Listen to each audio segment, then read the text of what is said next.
cut me too deep. I think I'm dying here, man. Welcome to the 3B Video Deep Cut Podcast. Watch a few movies, take a few notes. It was fun. Aw, yeah. It's that time again for another bi-weekly podcast with your hosts, Rotten Roger DeMarco and The Darkest Side of the Night. Evil. Aw, yeah. And guess what? You're not in the back room today. I'm in the back room with you. So we're actually together doing this podcast. Yeah, it's just, let's just do this. This is what we're going to make editing quick, fast, and easy thing on this one at least. A little bit easier than it normally is. And it's actually pretty easy. We have a pretty good ebb and flow when we do this. But here we are. We're back again. Still trudging, still trekking through Camp Crystal Lake. But this time, we're leaving the lake for the ocean for... The ocean, the lake that leads into an ocean. all the way to New York City. Get a rope. That's right. We're talking about Rob Hedden's Friday the 13th, Part 8, Jason Takes Manhattan. Man.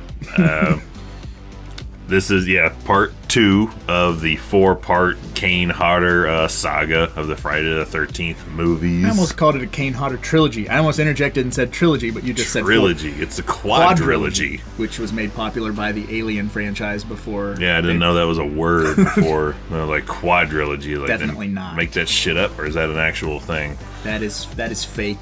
And it would have been a quadrilogy until they put 47 other shitty movies on top of it. But that's a whole nother podcast for a whole nother time. Maybe that'll be a future franchise we cover beginning to end, is the Alien series. Yes, I'm all about that. At least the good ones. But no, if we're doing it, we got to go all. It's all or nothing. Just like Friday the 13th is all or nothing. So if the last episode was my introduction and my favorite Friday the 13th, this is right there behind as far as my favorite of the series for a similar reason, because this is the first Friday the 13th I watched solo, beginning to end, on my own. And it's one of the most fun, and it's actually one that you and my wife are both like, yeah, we really like Jason Takes Manhattan. yeah, and I'm going to sound like a broken record because I always say this, but it wasn't until the internet became a thing when I started realizing people don't like this. You know, as a kid, I was like, this is so awesome. Granted, I understand that a lot of the New York stuff is swapped out for Vancouver, and they only spend the final reel essentially in New York. But, man, the look of Jason, the creative kills, the whole like MTV-esque atmosphere of this movie is just like, it's super fun. Yeah, I mean, it's just got that right amount of silliness to it, but not necessarily taking it like super goofy. I will get to the super goofy because I can't talk about this movie without talking about it. But I feel this is for the un-New York educated folks, like two Midwestern kids like us, now old men. Like, I would not, think twice. Like, yeah, that's probably what New York looks like. That's what New York is like. I'm sure people are getting mugged in dirty ass alleys with rats floating in toxic waste jugs or whatever that is. Giant barrels of sludge. I was like, this is the same shit that's going to blind Matt Murdock and create the Ninja Turtles any day now. All right, so, I mean, we kind of already covered it, but do you want to give the folks at home a brief plot synopsis of Jason Takes Manhattan? That's everybody's, like, quick-witted thing. That's Jason Takes Vancouver. Hey! Ew. Bet you didn't see that joke coming. Ha ha ha ha. Well, we start this film with Jason Voorhees still dead. He's at the bottom of the lake with the part of that deck on top of him now. All wicked waterlogged with his arms stuck up in the air. Yeah, and since then, I don't know if it was before or post, but now there's a power line that is running underneath the lake that is conveniently right by, like, Jason's leg. And just needs a small, boat anchor to pull it towards him, and it'll send shock waves of electricity through Jason's body, which breaks up the rubble, because I'm assuming he's only stuck down there because the dock boards are holding him down. I guess. But yeah, some kids cruising in their own mini yacht accidentally resurrect Jason. He gets on that boat that floats to another boat, and he gets on the bigger boat, and that boat sinks, but they get on a third boat. You know I'm going to have to say it, but we're going to need a bigger boat. But the boat goes from small to big to a little raft, and so 3 boats from Grain Valley, New Jersey, all the way to Manhattan, New York. 3 boats and a little lady. Yeah, there is a lot of boat travel. I guess I never really thought about the 3 boat theory. A hashtag 3 boat theory. Yeah. Like, could you imagine if it was if it was land based and like he had Jason got on a camper and then he got onto a commuter bus, and then from that commuter bus he's on, well, he does also ride a subway in this movie, so 3 boats in a subway.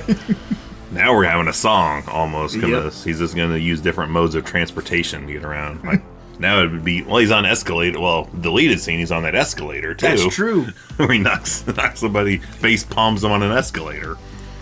I always forget about that.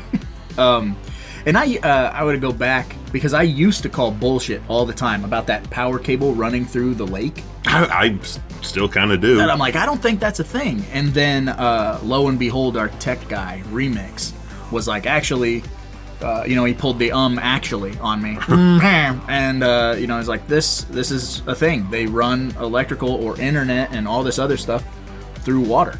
I'm like, well, I stand corrected. I mean, I guess that's a thing. Like, how else would, islands and stuff get fucking electricity? I don't know. Generators? I never really thought of that not being a possibility. What I just was like, really? Is they just threw that shit down there, and they're like, there's a body down here, and like, just lay it close by it, don't disturb it, move on. We're not cops, we're electricians. Right. In wetsuits. Just move on with shit. Why not teach astronauts how to drill? Yeah. So probably the most super convenient thing in this whole movie history is in the previous film, Jason's mask is split in half. He is maskless, soaking up water at the bottom of this lake. After he is accidentally resurrected, he boards this boat with these 2 kids on it, which one of the kids, of course, has to be a practical joker, play a prank. Hey. And he has a, what did Adam and Joe call it? Like a piss-colored, stained hockey mask that conveniently somehow has an axe wound in the same place that he had an axe wound in his old mask. Got that at the Crystal Lake Spirit Halloween. They just sell Jason Voorhees novelties there. Obviously, because in the next film, they have a fucking diner with the Jason is Dead sale. So maybe that was the first failed business. They're like, we're going to do prop bits like Blair Witch 2 kind of shit. And they're like, maybe we'll just go into being a restaurant instead. It's our first failed business, too. Yeah. Making hockey masks. They're like, this is not where the money's at. Cash in. Eventually, we'll start being cooks. We'll make 3B burgers. I'm down. Let's do it. It's beef, bacon, and beef. And broccoli. Ooh. A broccoli burger. I wouldn't not try that. All right, we're going to do it. I'm doing it today. So when the YouTube movie business fails us, we're getting into the restaurant business next. I don't cook anything, so that'll be an adventure. And this is also Kane gets some of his regeneration abilities back. We don't see any bones sticking at him on this time. And he got gloves while he was under the lake. So he has gloves. And I've never noticed it until I was spoiled to listen to the Adam and Joe commentary, where you can see like at his elbow in some shots, like you can see like where the suit ends. Yeah, like it's like rolling up, starting to roll up in some shots. Like his long johns are underneath where like the suit ends and Kane begins. Yeah, that, and especially with the Blu-ray releases now, like it's so evident. Like when he electrocutes Wayne and the sparks are hitting him, he's an asshole. Yeah, Wayne's an asshole and a dweeb. But if you look close, you can see the mesh on the eyes. This is where that starts to be the trend of like, oh shit, they lit it too well, they're too close, so you start to see that mesh. Which I mean, just let him have eyes. I mean, you could see there's like a couple of shots in the last movie you could see one eye really like lit, and like it kind of gave it a creepy look to see one eye. And this one they're like, fuck eyes, so you don't need to see Kane's eyes. Right, and that's like in 7, it gives Kane the ability to be a little bit more expressive because he's completely covered except for that one eye. There's no lenses in it or anything. It's his real eye. And you get to real eye. And you get to Jason Takes Manhattan, and it's like, nah, we're just gonna put pantyhose on the mask. You gotta, you're just a mindless killing machine. But it's still fine because Kane's performance bleeds right through. All the heavy breathing, all the like steam rising off him because you can tell it's fucking miserable cold in Vancouver or whatever. And this is also the movie where he gains shift abilities. Oh yeah, like from bad the editing. game. Bad editing creates his like whatever you want to call it. Yeah, his shift power. Mm-hmm. I mean, because I'd rather see that. I mean, I'm more fine with him shifting than like in that power room where clearly he's too big to be moving around in there. Like I can't really take Jason as seriously if he's like maneuvering and like ducking and shit underneath, like sliding, doing that shimmy sidewalk to get around in this tight ass bowels of the ship. Right. Like it just wouldn't work. So just give him that shift ability where he'll just suddenly be in front of somebody. Yeah, because it does kind of take the power away from him being menacing if you see him kind of fumbling and stuff. Because one of the things that Kane says about his Jason is he never looks down. Like Nope. He always looks directly at the target and moves forward. So if you were to show him kind of, trying to move nimbly and do these things, it wouldn't be as effective as, Cece is running and then Jason's just in front of her with the guitar. Flop. Like, that's all we need. We get that shot of him coming down the steps and it's creepy, but if we were to see him get off of the steps, because, like, I don't know, I think it would look kind of goofy. I'm just picturing Jason trying to shimmy that sidewalk shimmy through like a narrow walk space and that.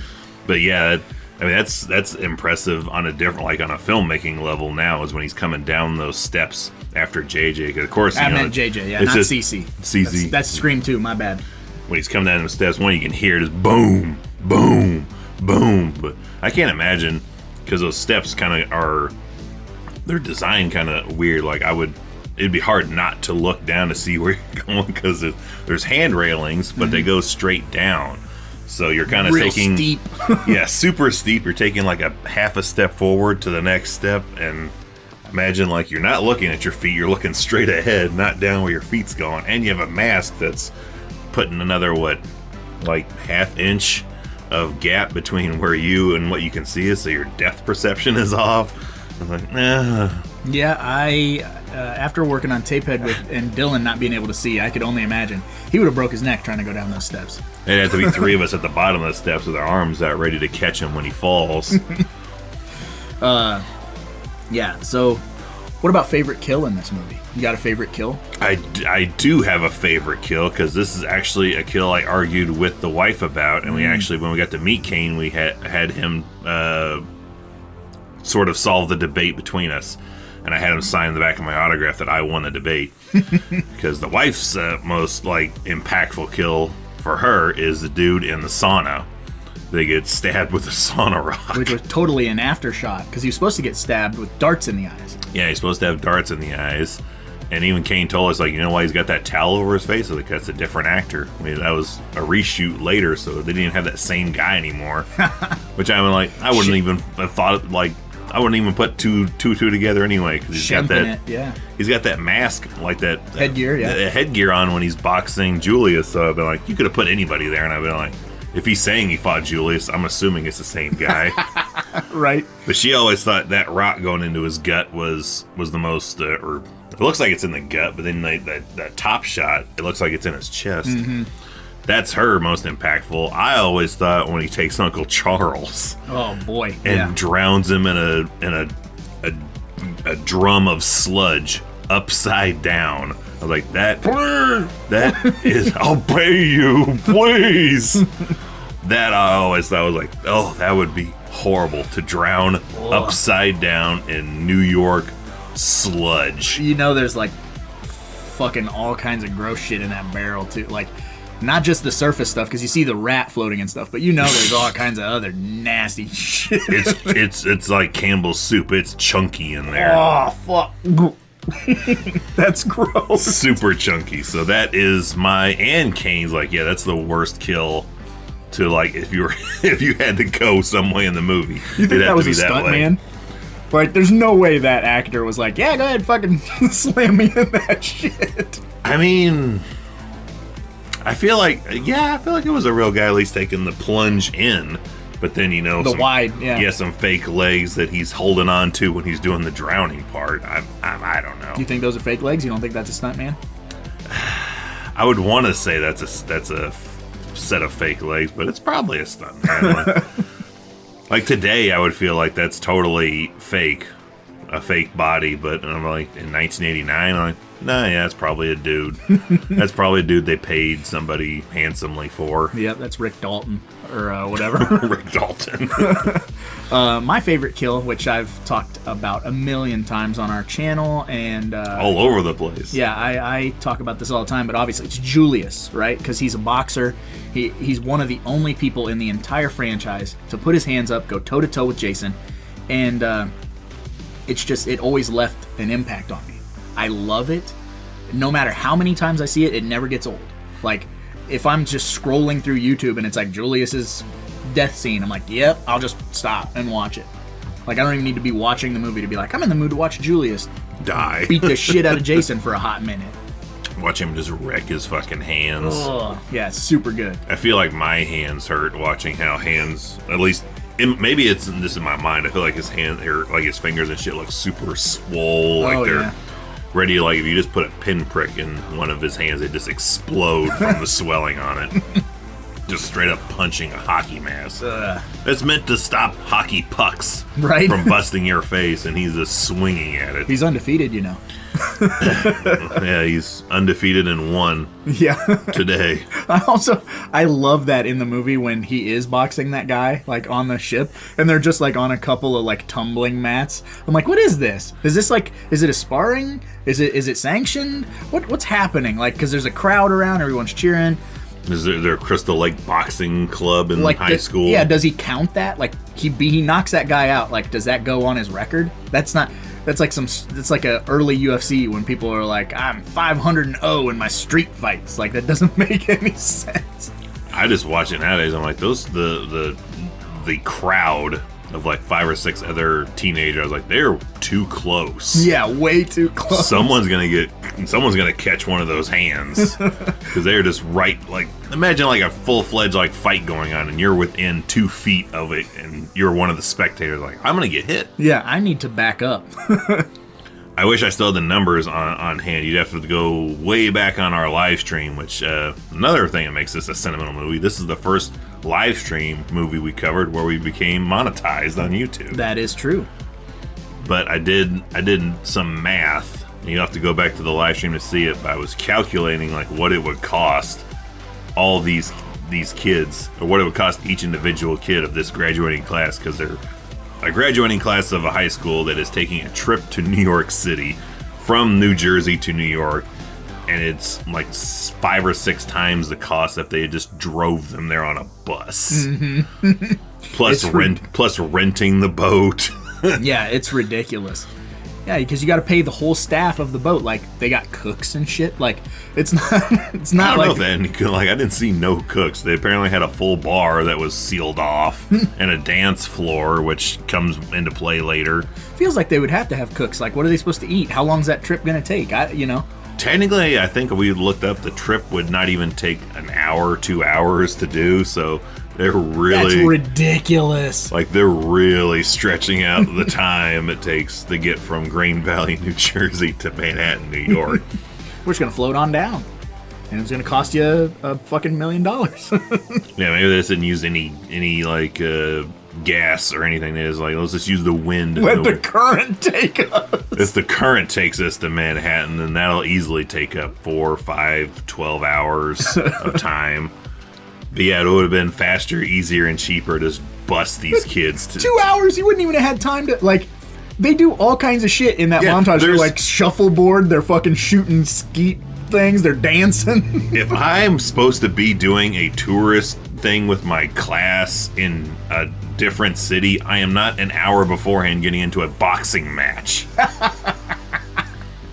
It doesn't make any sense now that you say it would only take 2 hours. Yeah, it really yeah. bothers me. No. That really fucking bothers me.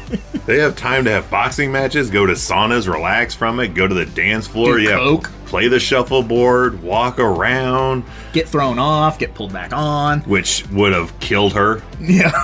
I don't know if you've seen any cruise ship, like, I think there's actually a whole series on the ID channel, like killing people on cruise ships. What? Like just nudge them off, and as soon as you nudge someone off a cruise ship, The undertow. yeah, they'll go underneath the boat, and they are not going to be able to get out. And even if they get to the end of the boat, they get chopped up by their 70-foot long propellers. I was like, she's dead. That's why that boat's not moving in Yeah. that shot. Yeah, there you go. That's why that Otherwise boat they would have takes- left her ass behind or ran her over. Yeah, the current is what's their driving force there, so they have plenty of time to nudge a bitch off of the side of the boat and have someone else jump off and catch her and bring her back on board, because the boat ain't moving. If that boat was moving like they show in scenes during the rough seas, she would be left in the dust or, in the drowns. Well, now I hate this movie. You've poked too many holes in it. I can't enjoy it. No, I'm just kidding. The more holes poked, I think the more fun The it is. better it is, yeah. Because then in this movie we also get our third iteration of Crazy Ralph. It's not Crazy Ralph. It's Crazy Deckhand Man. And He doesn't get a name. I feel bad he doesn't have a name. right, died without a name. Sucks. No name. We discovered him. We should name him. Thinking Officer McManus or Detective McManus. Detective McManus. Ooh, I like the sound of that. Yeah, the old deckhand. He's our harbinger. He's poking around. He's constantly. I don't know what his job is. You're He doomed. is he just a maintenance guy on the boat, or What's Swap. the proper job of a deckhand? Is that just they do everything? I'm totally taking Captain Ron logic, like he's swap, like he's just like changing the oil in the engine and clean up shit, and he does that good. He'll be promoted from swap to mate. Do you need to do that on a 2-hour boat trip? Well, I guess if he's maintenance, in case shit goes wrong, you got to have a dude. Well, he can't be the maintenance guy because there is a maintenance guy. the handsome guy. Yeah, the handsome guy that gets shot. So I don't know what the fuck I don't know. Maybe he's got to be just like the grease man. I mean, he's kind of semi-dirty. Maybe he's just the grease man of the boat. Mm-hmm. Like the dude, like in Waterworld, the guys that are shoveling the coal into the machine. Like, maybe he's that guy. I hate Waterworld. I love Waterworld. That's beside the point, though. Yeah. But there's an interesting crew of people on this ship. We mentioned Wayne, who looks like he belongs in Wayne's World, as one of the extras with long hair. Mm-hmm. You have Julius, the star athlete. Tamara, the bitch. the bitch cocaine addict that's trying to seduce the. What is his? Is he a headmaster? What is Uncle Charles? I think he's a teacher, but I don't know because he has to get the biology thing presented to him, Which makes no goddamn sense. No. If you've already graduated, your future is not dependent on one biology project. Right. If it's swinging that close, it's like it's over. It's already over. I'll make sure you never get into any film school. Ever. Jensen Daggett plays Rennie, the lead girl. Which I she's- love for the original, like who they wanted for that role. Who was it? Is Berkeley from Saved by the Bell. Oh, okay. Was it, not Xander Berkeley. Elizabeth Berkeley. Yeah, blanking on her name. Yeah. Same hair almost too. I was looking at the hair and I'm like, that looks like They're Liz very- Berkeley kind of hair. Yeah, they're very similar. And then, what's the goofy kid that likes her? Is it Sean? Sean, it looks like a borderline Luke Perry 90210 kid. I hate him, but he is better than when you watch Crystal Lake Memories and his name was Jason, the screen test stuff, because they originally cast somebody different. Yeah, he had some stiff lines. Yeah, it's okay, but so he does the new guy does a good job, but he's got I don't know what it is about the Friday the 13th franchise and like the second lead man having like a super soft skull. You know, Kevin Spiritus in Seven has a super soft skull. This asshole, every nudge, every bump, you look at him sideways, he's unconscious for 7 minutes. It's like, what's happening? I have a CTE off who has more brain damage between him and Kevin Spiritus. Yep. Tommy Jarvis, Tom Matthews did not put up with this shit. No.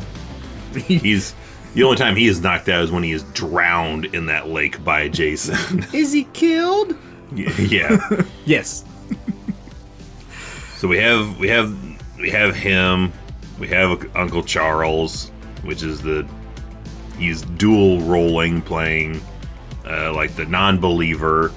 They always gotta have somebody who's going, Jason Voorhees has been dead for years.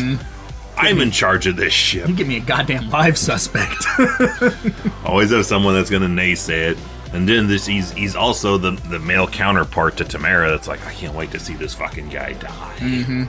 Yeah, and he's also the catalyst for this weird little backstory, which doesn't make a lot of sense, but there's again... bizarre backstories in this. But again, it's fine. Like you said, the more weird shit, I guess the better, right? And so we come to find out that Uncle Charles is the legal guardian of Rennie, and when she was a little girl, she couldn't swim. He killed her parents, I feel. Yeah, he's a bad dude. There's some real gnarly shit going on with him, and he tells her that if she doesn't learn how to swim, Jason will pull her under and throws her ass in the lake, and then we get this... Pushes her. Yeah, we get this little apparition of Jason with like kind of long stringy hair, and I think that's the best little kid Jason in this movie, because they do it a couple different times, and then the main one is like a pudgy little kid. Yeah, it's like one of the producer's sons. Yeah. That has the hair that's like on the porthole, and that weird... That vision used to freak me out when I was a kid. That didn't freak me out, but I used to, like, the first time I watched it, I had a hard time, like, when they did that shot of when Rennie is driving the police car, and she's gonna ram little mutant Jason. Yeah, those zoom-ins on the face of, like, I don't want to see that. Yeah, that whole thing. It's weird. Why is she having these Well, yeah, visions? the last two movies we had weird like vision ties and some Carrie level shit. Like she's seeing this little kid Jason pop up in places. She's all of a sudden washing her hands in the sink and it's blood all of a sudden. He comes out of the mirror. Real weird. That's some poltergeist kind of shit there. Yeah. Maybe they're chasing poltergeist 2 or 3's kind of heels and like, well, that look, we're worked there. Let's try something, like that. Here's the one thing I will say. Despite a lot of the weird holes and stuff in this movie that I'm going to get to, at least my main gripe about this movie. But Rob Hedden, for better or worse, there is a very unique visual style in this movie with those flashbacks, with those weird apparition moments, and even the kills. Some of the stuff is just shot so... differently from the rest of the stuff in the franchise. Like when they're down in the sewer and everything's wet and kind of dripping and the lights are swaying back and forth, like it's a really different approach to the Friday the 13th formula. And like I said, for better or worse, I really like it. It's captivating. It's unique. It stands out differently from the rest. I also like that dude that's working down there in the sewer. John Carpenter. Yeah, John Carpenter, and that they even have a John Carpenter level-esque score going on when they're trying to do Walk Out, which of course the sewers flood every night at midnight with toxic waste. So here we go. Let's go. Send one guy down there to Bucky 2.0. I don't know, to check it out. I don't know what he's technically doing down there. Why he's the only one down there? How come he doesn't have at least a partner or a walkie-talkie, something to, Like, I'm not done. I got to get out of here before you open that. Yeah. Are you clear?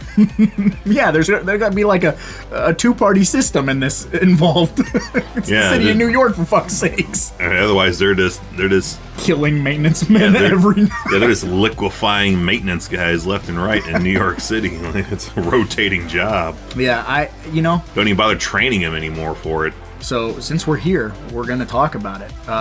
And I've scoured everything, right? I've watched Crystal Lake Memories. I've watched His Name Was Jason. I've watched commentaries. I've watched all types of stuff, different interviews. Rob Hedden talks about every aspect of this movie never once has been like, so yeah, the sewer's flooding with toxic. Like he never acknowledges why that was written in the script. The closest he came is that was his explanation for, which is weird because he's like, all right, we're finally taking Jason's mask off in this movie. I'm like, well, you just didn't. They did it in the last. They do movie. it all the time. They do it every. I said they do it a lot of the time.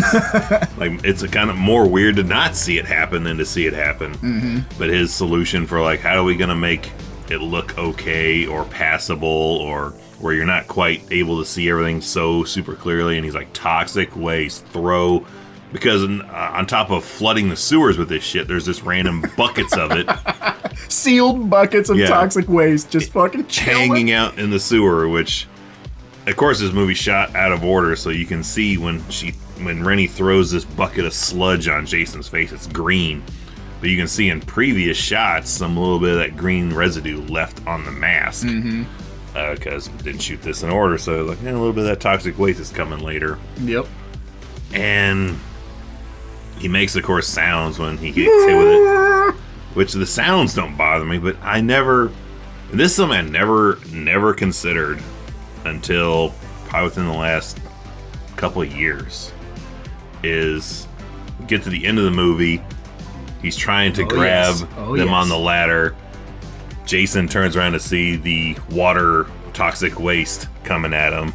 The fucking Point Break wave. Yeah, and I never ever took it as this is where Jason speaks, and he speaks like a little kid, like his mouth is moving, but I always just thought that was just like playing in his head. Nope, he straight up says mommy in this movie. Talking like a little kid. Like I never thought that was him speaking. Then of course he's like, that's actually Kane puking. Because he can puke on command. That's like one of the things that Kane like really prides himself on. Is he's gonna puke. He just can. We make movies here. So yeah, that's actual Kane just chugging a lot of water and then vomiting it up on command like that. That's fucking gross, dude. Which is as much of a problem you have with the toxic waste flooding the sewers. I have the equal amount as our two survivors are at the top of this ladder, like at a grate trying to get out. They can't get out of the grate. Mm-hmm. So this flood of toxic waste, this floods this sewer. Dissolves Jason. Yeah. Right at their fucking boot heels. Yeah, so about 4.5 feet up from where the top of all this is, like the fumes, I feel like would just eat their lungs alive. Just let go of the ladder because you're not conscious anymore. Fall back into it. They should still come out of that sewer looking like the dude from RoboCop, just. And then the dog just eats their corpses. Yeah, then the dog is got some kind of disease, and that's how the apocalypse begins. Gosh, what's that dog's name? We should know the name of that dog. It's Toby, but I feel like I know we've looked up what the real name is, because that's a bizarre thing in movies, is they never just give the dog's real name. Like, no, it's got to have a different name. Right, which is why weird. the fuck does it matter? It doesn't matter. Is the dog gonna get fan mail? Is the dog gonna get stocked? Even the worst case scenario, the dog's gonna live another 10 years, and he's not gonna live any longer because dogs don't live that long. Like, why change the name of a dog for a movie? Which also, you got to kind of call bullshit on that fantastical element of the dog finding them at the end. Like, it's New York City. Granted, you and I have never been, but I don't imagine that if you let your pet loose, the second you fucking arrive, and then 16 hours later, the dog just finds you out in front of a fucking Macy's on... Haven't you seen all those YouTube videos of, like, this cat was separated from her family 3 years ago, and they've finally been reunited because the cat just walked in this north direction and finally found him. I saw Homeward Bound. Yeah. So I know how it works. Also, let's do a little oddball story. When I was in high school, I had a cat, and it got outside, and it got pregnant, and it had a bunch of kittens. And my cousin Travis took those kittens, and his mom lived maybe 6 miles outside of town, and she wanted the kittens. So take those kittens out there, She has these kittens for a couple of months. They start to grow. One day I come home from school.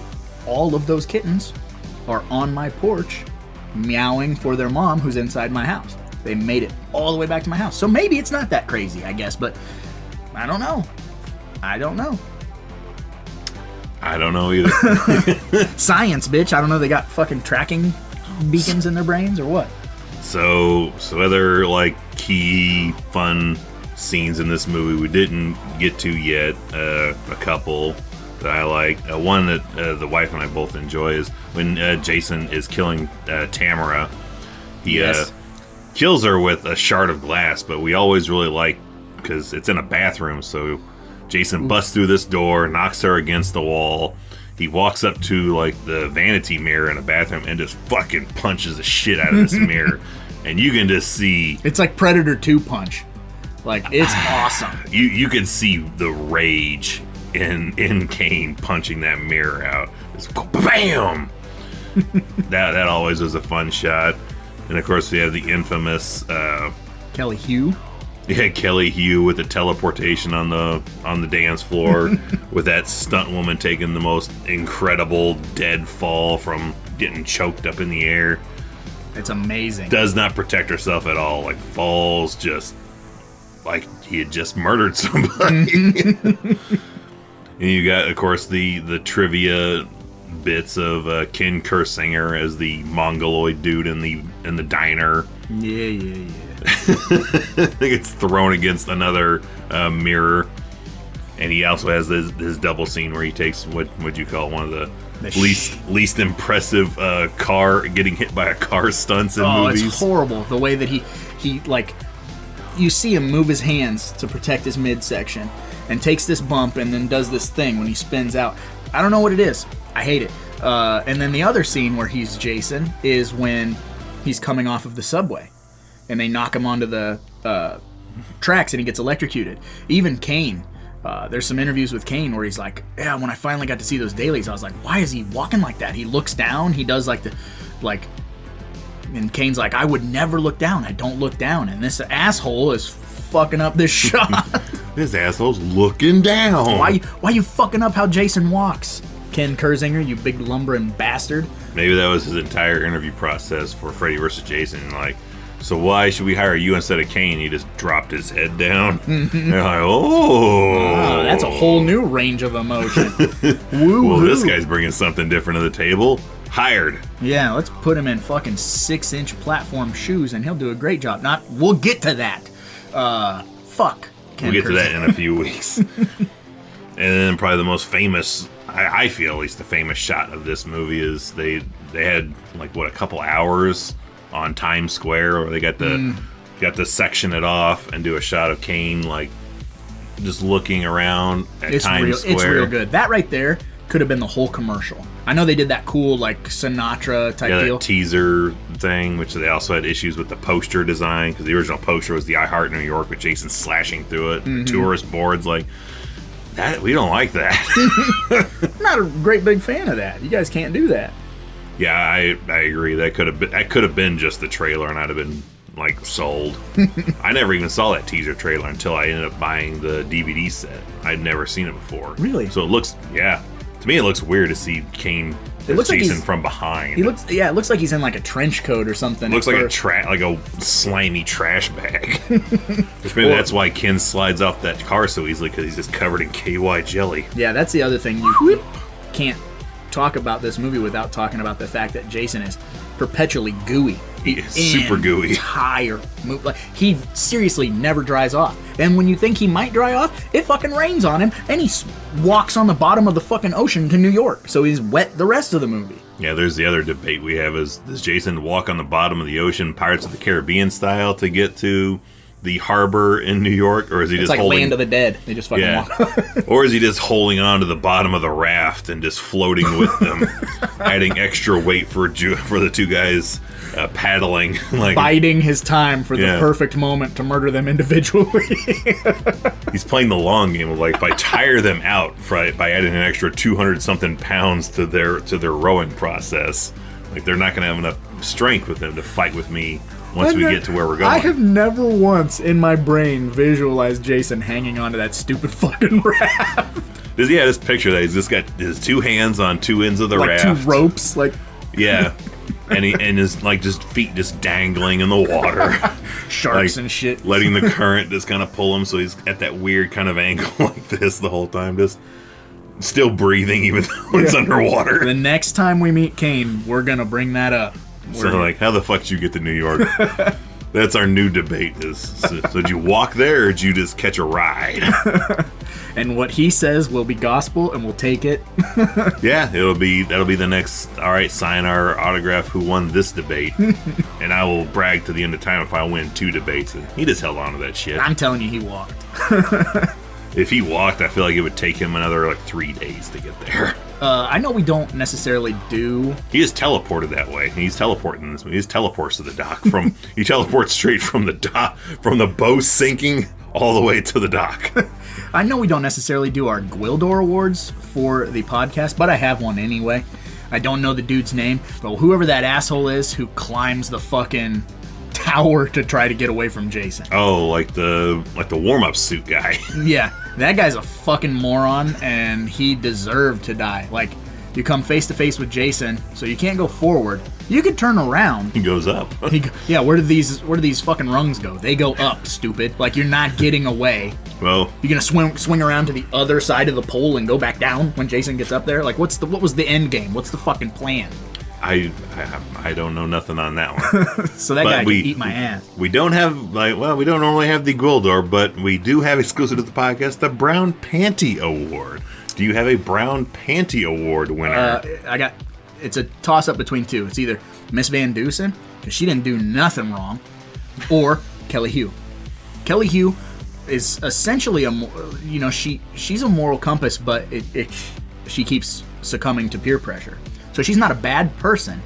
She doesn't want to be a bad person. She's just influenced by a bad person. So I like her, and I do like her death. So Kelly Hu could have survived.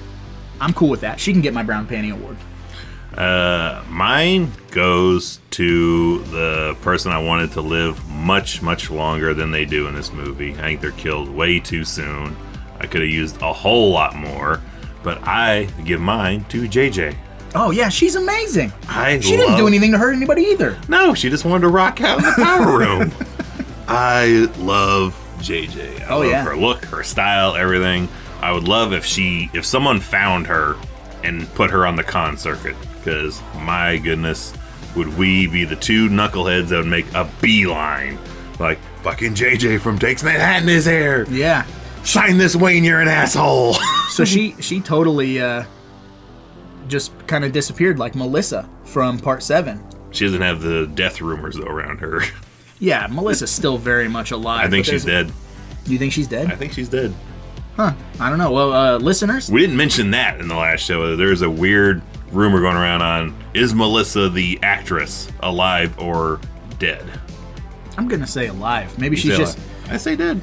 All right, well, there's another debate between you and me. My professional opinion is she's better than shit. Yeah, she done been dead. All right, so Brown Panty Award. And we've spent about 40 plus minutes talking about this movie. So what does that mean, Evil? Honestly, it means we could go another 40 talking about this, because this is just a fantastic goddamn movie. And it's an easy discussion, especially sitting right next to you. Being like, oh, what about this? What about this? Oh, before we move on, let's talk about the fact that the one shot, I just wanted to bring this up because not a lot of people notice it. The shot when they're boarding the life raft to escape, and you get that wide up shot of Jason standing there menacingly looking at them. VHS, you can't tell. I'm pretty sure I can't tell on DVD, but I know for a fact on Blu-ray I can see it plain as day. This fucking sprinkler pole that's spinning, that's creating the rain. And now I just can't see any movie with rain without going, like, where is it? Yeah, I'm gonna find it. I'm gonna find the fucking sprinkler. I thought for sure you're gonna be like this. And where is the scene where Jason throws the dog down to them in the boat? Yeah, that's also what the fuck. How did he? That no one even says, or do they say it in the movie? How'd that dog get down here anyway? Like, I don't. Now you're mixing that with Monster Squad. Like, how There did you the go. dog get up here? There you go. Okay, yeah. Yeah, how does that dog get down into that lifeboat? And what? Okay, dogs have claws. You would put them in an inflatable fucking raft while you're on your way to fucking New York? Yeah. Shit. Toby, you fucking idiot. Toby Wong? Toby Chung. Well, maybe the bottom of the raft is just, that's not inflatable part. It's just Hard plastic or something? Yeah, it's just hard plastic.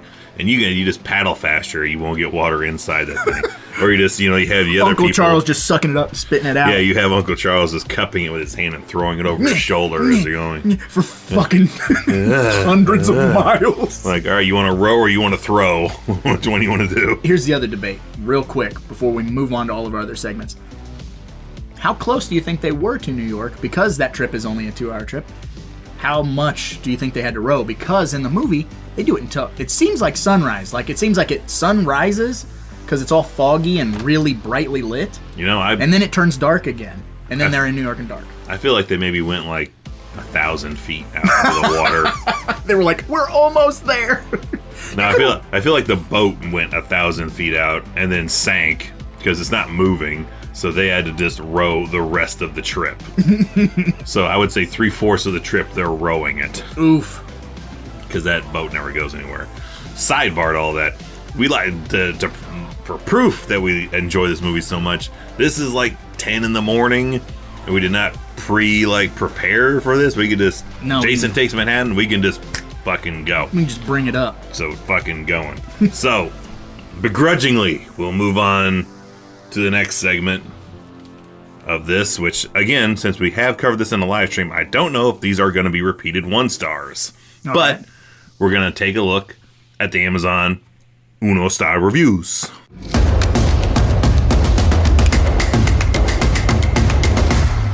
Hated it. All right, first up, Horror Fan LA on January 30th, 2020. That's why they don't like it. They're from LA. I love LA.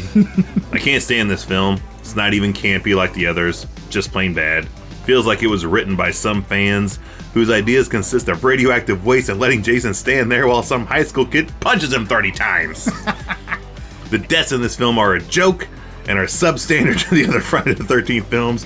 Absolutely embarrassing and a waste of time. I don't think so. Especially, okay, compare it to the previous entry. 7 is amazing, but all the deaths are cut short. 8, for some reason, most of the gore is intact. In fact, replacing the dart kill with the fucking sauna rock is way more gory. Way more gory. Showing Tamara with the glass in her back, which there's a deleted scene with a whole bunch of glass, but She had like 22 glass shards in her. Yeah, but I mean, he just kept going. I mean, for the most part, Julius gets his head knocked off. Wayne gets lit on fire.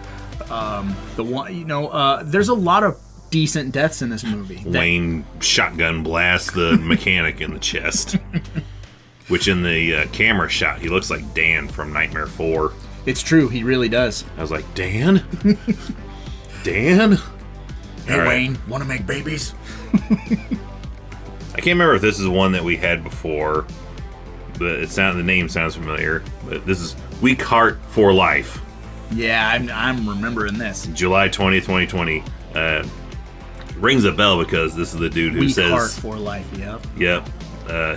Everything is in caps, so 1 star. Dumbest film of the Friday the 13th. Okay, first off, this movie makes no sense. At the end of part 7, Jason was supposedly finished off. Now all of a sudden he is a Manhattan. He is a Manhattan. We never learned how he gets to New York other than he supposedly swam down river and somehow got in the ship. What? Jason knows how to swim. Meow. How did he take swimming lessons? I thought according to the first film he drowned. Now he can swim after being set on fire at the end of part 7. All I can say is Paramount should have stopped while they were ahead. Dumb film.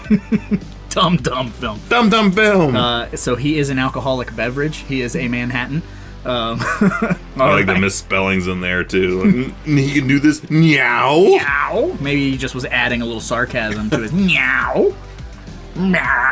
I can appreciate that as a man who has done that on film. Well, Next up, we have Adam Johnson, so close to Ahmed. On January 12th, 2017, Adam says 1 star, time is too precious to suffer through the productions such as. Whoa, okay. He's one of those guys that starts that as his title and then like, oh fuck, I gotta do that. I gotta write more on a description. So he starts that all over again. Time is too precious to suffer through productions such as Jason Takes Manhattan. They don't get to New York City until halfway through the film. Grumpy Gus. That's gonna be the majority of the complaints. I feel like false advertising. It's a movie about being on a boat. Well, it says it takes Manhattan, and it doesn't say how long it takes him to get to Manhattan. That's like Titanic being a 4-hour movie with like, this is supposed to be about the boat sinking, and it doesn't sink until the last. I would love if Titanic was just about like the ending. The ending shot is them like leaving the docks. It's all about loading the boat. And oh shit my god! And then you have to wait fucking a year for the sequel. The sequel is 4 hours of loading the boat and fucking. I want to make Lord of the Rings out of Titanic. I need to own Titanic on Blu-ray just because. I want the second movie to be from the dock to when they hit the iceberg is the end of the second movie. Oh. The whole third movie is the sinking. Yes. Because I think like someone put it on YouTube. It's like a 3-hour, almost 2.5, 3 hour thing of like in real time the Titanic sinking. Yeah, I watched it. You can watch it because we're weird like that. I literally watched the whole thing. It's like a digital, like you can go through digital boat. Yeah, and you can see like the levels filling up with water. Mm-hmm. Boy, we're a unique bunch. Much like Dan Frost here on December 18th, 2016. He says 1 star, 1 star. Okay. That's it. Yeah, he titles it 1 star, and his description is okay. All right. Well, I mean, I can't argue with him. Yeah, that's the most unarguable 1 star maybe we've ever covered. Okay. Or those guys are like, I loved it. And to wrap up the 1 stars, because I was really trying to make sure I didn't find anything that was we'd done before, but this one I just couldn't pass up just because of the age of it. From Lady Lestat. 1 star on August 5th, 2001. Jesus Christ. That's like 20 years and some change now. I like this, Matt. That's 20 years ago this was done. And when she wrote this review, it was about 20 some odd years between that and when the movie came out. Wow. All right. So, Lady Lestat says, 1 star is really being too kind. They have taken the Friday the 13th sequels way too far with this one. When did Jason stop slashing teenagers in Camp Crystal Lake, get on a boat, kill all the passengers, and get off in Manhattan? This movie takes stupidness to a whole nother level. Just wait. I get all these questions, but there is not one question mark in all these questions. Right. Okay. Fine. I mean, yeah, whatever. You don't have to like it, but you can't stay here or something. You may not like it, but accept it. That's right. It's not going anywhere. Well, that's the end of the Amazon 1-star reviews. That's all the ones I was able to pull up on this one. I was trying my best to make sure I didn't repeat. I may have repeated some of those, but hopefully those are all new. It's been like a year. It's been like a year since we covered it on the channel. Like a year, and I couldn't pass up We Cart for Life. I hope I keep finding him for the rest of the series. I hope he just drunkenly wrote reviews up there the entire franchise, movie by movie, all in caps. Well, now that we're done with the Amazon 1-star reviews, that can only mean one thing, Evil. What does that mean? I guess it's time to play the game. It's time to play the game. Time to play the game. It's all about the game and how you play it, and there is no more restaurant. That's true. There is no more restaurant. The whole fucking 500 people in the class are fucking drowned like rats. Gone. Yeah, that's the scene we needed to see. Is the rest of the whole graduating class like drowning up to their neck in water, like Miss Van Dusen said to wait over here. Should we leave or I'm just gonna stay here and ride it out? There's only 1 million. Yep, they're just gone. waiting for one dude to be like saltwater wang. Oh, that's fucking excellent. Wow. So, What is the prop game, Raj? All right, brief plot synopsis of the prop game. You got to pick a prop from the movie, but it has to be a deep cut. It can't be a prop that everybody knows and everybody wants. You can't say, I want Jason's hockey mask. I want the Statue of Liberty. What? No. I want the Statue of Liberty. You can't have those things. You got to pick something weird. You got to pick something that's a deep cut. That's why you're listening to the Deep Cut podcast. So, that being said, Evil, you can go first this time around. What do you got? I got to give props initially to Rob, the director, because he has one of the greatest props from this movie as a deep cut. He has both the Flying V guitar, which I kind of think I want, and he has the original production slate with the working title under it. Which, do you remember what the working title for this movie is? 1 second. It's not the Lazarus. No. Nope. That's what we named our hockey mask when we were doing hockey mask. The original working title for this was Ashes to Ashes. There it is. Okay, yeah. The Ashes to Ashes slate. So, for me, of course, I cannot not take the drum barrel that Charles is drowned in. Oh, not the one in the sewer. No, I want the big drum barrel. Okay. With the fake rat floating in that shit. That is good. Which I'd actually take some like green saran wrap, put it over the top of the barrel, and put a fake rat on top of it so it looks like it's floating in sludge. Yeah, you put some resin in there so it hardens. Yeah, it lives forever. Oh gosh, that'll make it. Put a green light underneath it. Ooh, now we're Fog talking. machine. I'm gonna wreck this prop and make it fun. We could probably just do this with I probably can find me. There's the thing. I'm gonna try to find me a barrel, and we're gonna try to make that prop now. I'm gonna find me a fucked up, beat the shit barrel. We're gonna drill out the bottom of it, get some resin on the top, and a fake rat. I'm gonna make that shit. Just like the toilet I'm gonna make of Jason from part 2. All right. Well, mine is weird. Good. Mine is an odd, strange thing. You may remember a couple of folks from this movie who are nefarious hoodlums. They, they're slanging cane, JoJo, and they kidnap Rennie, and they're gonna drug her up and rape her, and Jason actually comes and rescues her. So I've always loved this scene because JoJo, I believe is his name, the fella who needs to go get some more drugs. I forgot my wallet. Yeah, right. You're paying for shit now. I don't believe he has a wallet. Like, it's, you know what I mean? It's forgot like my wallet home. It's like a New York Times page, like folded up with money fucking squished in it. I just figured it was like a newspaper over a pistol. Yeah, pretty much. That's my wallet. And so JoJo, he comes back and comes across Jason, and it's always hilarious to me that he shoots him, and every shot it's like it's not working, so he continues to step forward. Shit. Like that's gonna make the bullet hurt worse, stepping forward one more step. So less time for the bullet to travel. And Jason slams his head through that pipe, which is an awesome kill. That's hilarious. Super fucking underrated kill, because it's like, that would do it. That's a wrestling move, like a turnbuckle shot. Yep, the old turnbuckle slam. So my prop from that whole scene is JoJo's headband.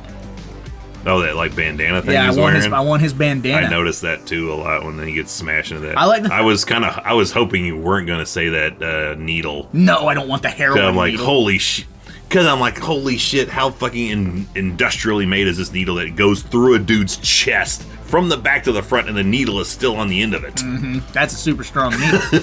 But yeah, that's, you got to have medical grade super. That's made from titanium and vibranium. And to do heroin. T1000. Yeah, it's got to be real good. Liquid metal. Indimedipalaioloi, or whatever the fuck you fucking say. Mini palialoi. A bunch of words just the hell does that mean? Is it liquid metal? Yeah, it's just an Austrian just fucking saying a bunch of vowels. Mini polyalloy. So I want that bandana because I've always loved his getup. I don't know what it is. It's like a gray shirt and like a fucking or a gray undershirt, like a fucking Hawaiian overshirt, like baggy pants. I don't know what he's wearing. It's weird. It looks like he should be a fucking pirate. And maybe he is a pirate. I mean, this is a movie about boats. Maybe he's a pirate. Well, he's robbing. That's what pirates do. Yeah, thieving. Yeah, he's a heathen. A thieving heathen. So I want JoJo's fucking bandana. I can't pass it up. Man, I could have thought I was like Julian's head or Julian's Julius, tracksuit. Julius himself. Yeah. The 40-foot CB cord on the police car. Oh, dude, that's another scene. I mean, we're at the end, but okay, they're quite clearly in fucking Vancouver when that cop, like, oh, he's probably lost. Like, he does the fucking. That's Irish. Oh, wow, well, I can't fucking talk like a. I can't. He's probably lost. Yeah, but he does like a weird. His dialect is very strange, you know. And then all of a sudden it switches to New York when he's like, dispatch, dispatch. Like he kind of fucking like gets a little bit more guttural, a little bit more manly. But when he's just talking to them, walking back to the car, boy, it's so Canadian. Like, you are. Hey, dispatch. Mr. fucking Buttersworth. Yeah. You. Hey, the dispatch. He probably got himself lost. Yeah, why am I fucking going Irish? I can't. I got themselves lost. Give me a cup of hot Joe Tim Hortons. Yeah, you know, Canada and Ireland are right very, next to each other. Yeah, it's basically like a subsection. You could walk from one to the other one. I failed geography. But yeah, so that. But you gotta know geology to tackle graboids. That's true. One of them seismo Jiggers. Careful how you say that. Mm-hmm. Don't want to get canceled by a mispronunciation of jigger. Seismo jigger. On that note, guys, I suppose we should probably get going. Because after all, there's a lot of movies out there and somebody's got to watch them. So why not us, right? I'm going to go find that deckhand.